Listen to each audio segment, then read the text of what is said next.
I'm Luke Summerhays, and I love Dewpider.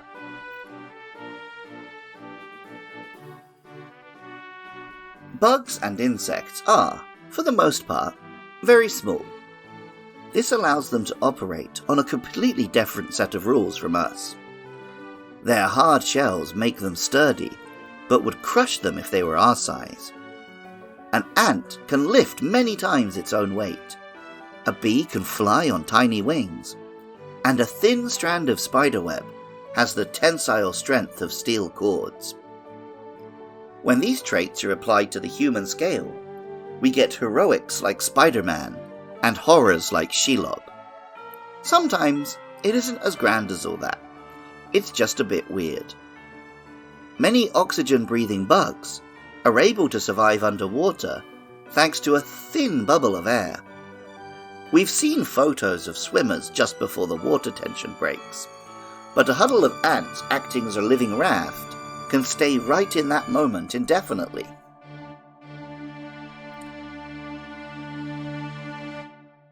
Water and bug-type Dewpider is an aquatic Pokemon which walks on land by wearing a bubble of water like a helmet. It has 6 limbs, but it uses 3 to walk and the other 3 to hold its bubble in place. Pokemon Sun tells us, it crawls onto the land in search of food.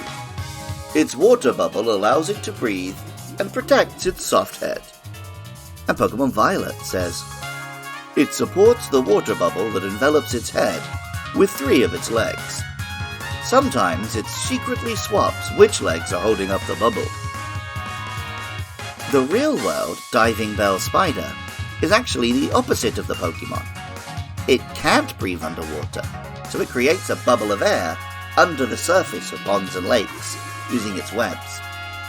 Pokemon Scarlet tells us, Dewpider uses sticky threads to create the water bubbles that cover its head, so the bubble very rarely bursts.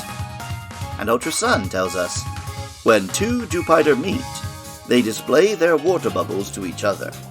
Then the one with the smaller bubble gets out of the other's way.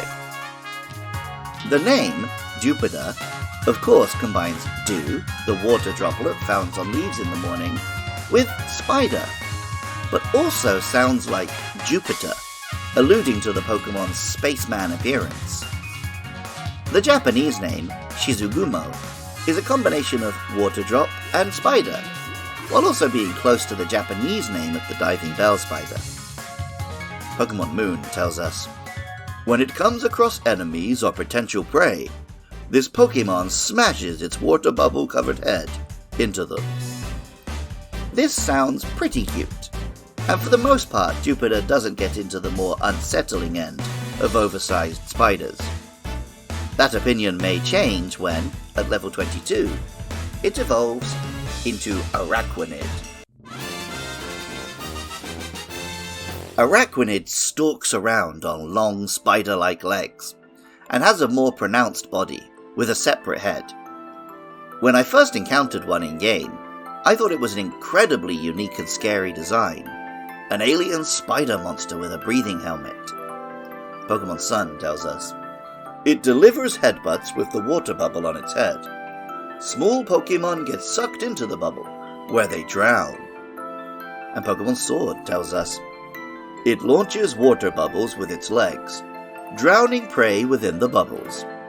This Pokemon can then take its time to savor its meal. Of course, this isn't Earth Defense Force, and no Pokemon is truly evil. In fact, it's quite tragic. Pokemon Moon tells us, despite what its appearance suggests, it cares for others. If it finds vulnerable, weak Pokemon, it protectively brings them into its water bubble. And Pokemon Shield says, it acts as a caretaker for Dewpider, putting them inside its bubble and letting them eat any leftover food.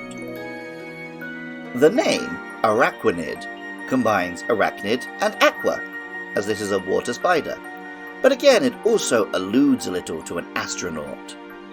The Japanese name, Onishizukuma, adds a demonic element to the previous form.